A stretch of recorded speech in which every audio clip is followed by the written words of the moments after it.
Hello and welcome to week 2 in graphic nonfiction. This is Dr. Harris, and I wanted to do a short welcome video to week 2 to just talk a little bit about the two major assignments we're going to be doing. That's the discussion board number 2 and then our first graphic short.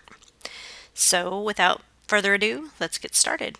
On the screen that you see on your computer is the discussion board number 2 assignment.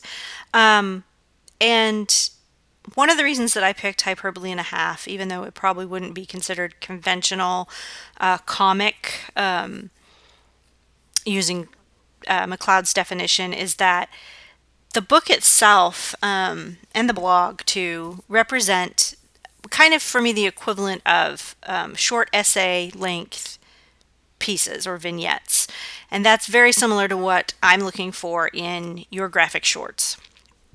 So not necessarily that you have to have something as developed as what Brosh has done in these individual pieces. These are years and years of work. We have a week. But something along the lines of using a small piece of reality to illustrate a larger concept. And I think that Brosh herself does that probably better than anyone, while simultaneously really incorporating that kind of graphic format to supplement the text. And I'm not going to talk too much about how it supplements the text because that's your job in the first discussion board. So, Allie, start out by getting a feel for her work in general. So go to the blog. I've linked in here, right here at this link. Watch this really cool short video where she talks about her process of drawing and composing and drafting. She is not an artist, as you can tell. However, just these simple pieces that she does really take a lot of time and thought. So you're free and welcome to create something for your first graphic short that's very Brosh-esque. I don't care if you use stick figures. Like, the level of the art does not matter to me. What I find interesting about her work is that she really uses these very basic patterns and shapes to really illustrate complex feelings. Kind of McLeod's amplification through simplification writ large. Like, this is one of the best examples I could think of that concept. So look at the blog, look at the video. You'll notice that there's some things on the blog that aren't in the book. Menace is on the blog but not in the book, and I'm going to click on that real quick just to show you what that is. And I think Menace is one of her best pieces on the blog. I thought it had gone in the book. I was actually looking for it in the book and then realized that I had read it online instead. So get a feel for what she's done and even go back into the archives. If you scroll down here to the archives, she actually started the blog in 2009 and kind of get a feel for the way that it evolved. You'll see an evolution from a very print and image, like photo image based blog, into what she has now. And I think just the evolution of that is fascinating, how she became more abstract as the blog went along. So take some time, get familiar with that. Some of her best work is on the side here. And then if you'd like to, there's also a link that I've connected here to watching her read her work. I don't think I can actually play this and have ScreenFlow capture it at the same time, or I would, but if you'd like to see her just read it and watch how she interprets the interaction of the text and the image, that's really fascinating. It's the first, I think, 15 minutes of this video are actually her reading that very first section of the book. And then the rest of it's a Q&A that's, it's okay if you want to watch the rest of it. But the first part of that is really interesting to me. Then go back and reread pieces of Brosh, the things that struck you. Or if you're reading this kind of for the first time, stop at certain points and read it or think about it through McLeod's lens for these 5 particular elements. So level of abstraction, what is it doing? What is this level of abstraction in her work doing for you as a reader? The transitions, how is she making transitions between frames, especially when she does sequential art? So sometimes the work, let me say an example. So on this page, for example, right here, page 135, this artwork is kind of supplementing this text, as opposed to the page before where the artwork takes up the whole page. And so this is a transitional element. What do these transitions, what are they? Which one of the 6 types that McLeod talks about are her transitions? Or maybe what are her transitions in general? Do you see a pattern that she does? in her transitions? Is it like or unlike those examples that McLeod talks about in his text? So is she using a lot of one kind of transition or the other? And if you think about on page 75, where he talks about traditional comic book form, and again, I know Brosh is not completely traditional, but we're going to kind of talk about it through this lens because it's what we're going to do. Is she fitting into these kinds of representations? You might take one piece of her work and kind of map out that, how many times does she use scene to scene? How many times does she use moment to moment? How many times does she use aspect to aspect?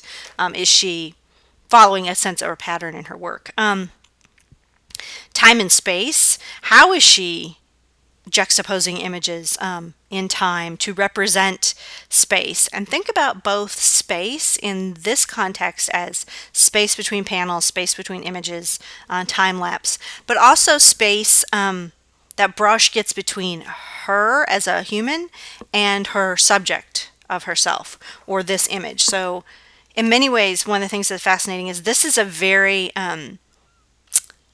specific image of Brosh herself. So if you look at Brosh the person, I mean, to me, I see this really beautiful woman, and this is how Brosh sees herself, or this is how she communicates herself to the world. So think about that space between her, the person, and her, that image that she creates. Same thing for symbolic representations. What kind of symbolic representations does she use in the text that are really pretty abstract, but tend to have a profound or powerful effect on you? And then the relationship between the graphic visuals and the text, and that will be a little bit more complicated than what McLeod talks about, because her book is so text heavy and there's so much outside of frame text that describes the story, is her narrating in these really large chunks. So think about the text, the big chunks of text, as kind of similar to what McLeod is doing, where he draws himself, represents himself, and talks. That's kind of what she's doing in those large chunks of text. And then the questions for discussion board, you can go ahead and read those. I won't read them to you. I hate when people read to me. That's a little thing I have, but those are posted here. And I wanted to note, because some of you in the first discussion board post were kind of struggling with how to post, when to post the questions, when to post discussion. These 3 questions, I just want to see you address in your first post in some extent. So just use those as kind of an entrance way to how I'd like to kind of direct our discussion. After that, come in free form. I mean, if you see something else, you can post a separate, kind of link about, or separate thread, and go off in that direction. You can do kind of what you want, make the discussion board what you want. I just like to see you enter the discussion using these questions, so I can see that we all kind of have a general concept of what the text means. And when you go into the discussion board, the first time you post, you won't see anyone else's, because I want your first post to really be your answers to these questions. And then you can open up, see what other people posted, and kind of respond in that way. If you have any questions about that, just let me know. The other assignment this week is the first graphic short. So here we go. It's the 12th of July, so you should have downloaded Comic Life, and hopefully had a little bit of chance to play with it this weekend. If not, that's okay. But you will be doing your first graphic short. You can do it in Comic Life, or, because we're studying Brosh, if you'd like to do it as a blog post or a website, feel free to do that as well, to kind of just get started with integrating graphic and text. But if you feel like you really want to push yourself, or you're kind of ready, do the full-on Comic Life graphic short. Play with the software. The graphic shorts have 2 kinds of purposes. First of all, is just to start creating what we're talking about. This is a special topics course in nonfiction. If this was a print-based course, we'd be writing our own work by now. So be playing around with this kind of concept. Those same kinds of concepts we're using to discuss the text from McLeod's work, think about those in your own work. What level of abstraction do you want? If you don't feel comfortable with drawing, do you feel comfortable taking photos of yourself? Do you need to stage photos in order to make particular concepts work? If you're talking about a pet, like Allie Brosh, will you draw your dog? Will you photograph your dog? I don't know. I'm just really interested to see how you work with the images, the media that you have, what you feel comfortable with in integrating text and graphic. And this is what's important. create a complete message, but not necessarily a long message. So I was thinking about the other day, if I was doing this, and if I have time this week, I'd like to try. I have this kind of constant battle in my kitchen between using it as functional space for cooking and cleaning, and my children using it as play space or time to be near mommy. And so I thought I might draw just very simple images of how I see my kitchen as this kind of battleground between me needing to create mommy type sustaining food things there, and my children seeing it as, hey, mommy's here, let's help her, and trying to do both of that. And so I thought I could create like a 3 to 4 page, maybe 10 to 20 panel, however that works out, in your concept graphic short of that kind of ongoing battle that is never actually resolved. So it would be a short message, but not necessarily a complex one. But in some ways it is, because it is a really complex piece of our family life that I'd want to convey. And if you go back to week 1, look at the introduction posts when people were posting kind of some graphics, you'll see what I mean, like those kinds of short but complex messages. So not quite this short, not short story short, but briefer than what you'll do for the final. And in addition to kind of getting that kind of concept of McCloud in your own work, you'll also be practicing the software, seeing what its limitations are before we jump into the long text, the long project at the end. Read this. I won't read it to you. I do want to say submit them on Google Drive as PDFs. So you'll just go into your drive once you have the PDF created, and hopefully my drive works. My internet's been moving snail slow today. And then you can just go to New and File Upload and upload your file as a PDF into Google. And I think I covered that in the Welcom video, so I'm not going to spend a lot of time on that. Last but not least, I wanted to talk just really quickly about Comic Life. So download it now. If you download it by today or after, the 30-day free trial will extend through the end of the class. I work on a Mac, so I don't know if this is going to look the same for you or not, but here is the template chooser. Feel free to use a template. Some of these are script templates, so don't worry about necessarily dealing with those unless you like to script out your work before you get started, which is fine. So you can use one of these. I think I used one of them, maybe not, maybe this one, to do the quick graphic syllabus. If you don't want to, you can start blank, and that will allow you to just kind of drag and drop the elements that you need if you want to do more freeform, if you want to do a different kind of pattern. I haven't found some of these templates to be very helpful, but again, if you do want to start with a template and just kind of plug content in because you're just getting started, go ahead and do that. I'm just going to pick one. I was kind of playing with the other day, Early Writer. I think that the software itself is fairly self-explanatory. I already have some images in here from what I was creating before, but you can basically drag and drop the images into here if you have photographs. They won't always fit, so you might wind up having to make a different size text or frame, or moving your image around a little bit. But yeah, everything else is fairly plastic, so you can drag and do whatever you want with that. You can use the tilt tool to move your bubbles.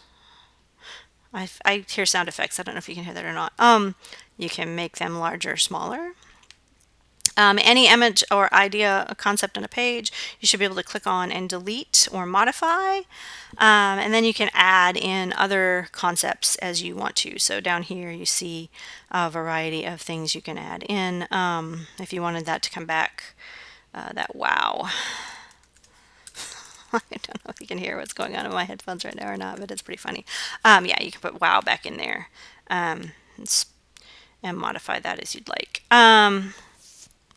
Here are the styles if you want to change those styles, and they're all fairly standard comic print, so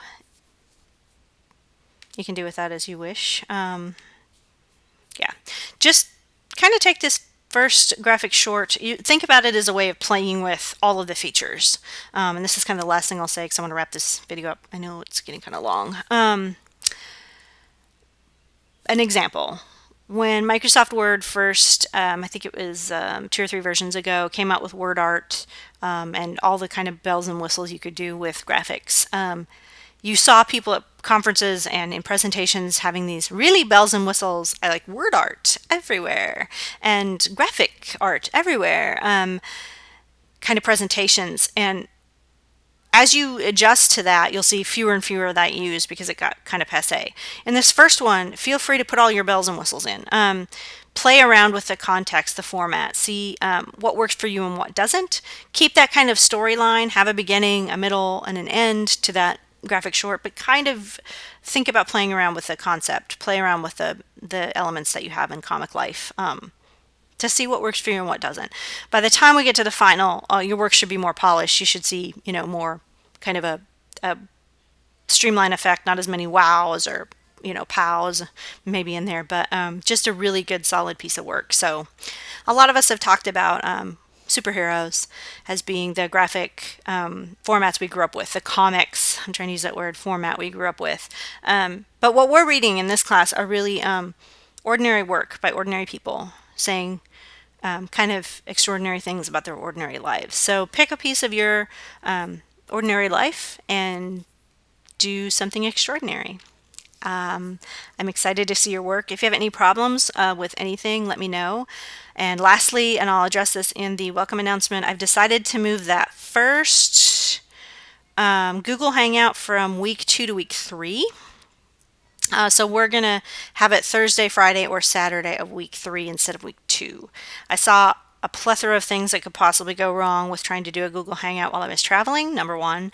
And number two, the times that everybody could actually participate in the Hangout didn't really mesh well with having even groups of people. So if you can go back into the new sign up for Google Hangout 1, which will now, the sign up will be in week 2 and the Hangout in week 3, I'll send that link to you as well. That'd be great. So I will talk to you online. Keep discussing in the discussion boards. Enjoy AliBrosh. Enjoy working with comics. And I'm super excited about the work that you're doing and look forward to seeing more of it. Bye.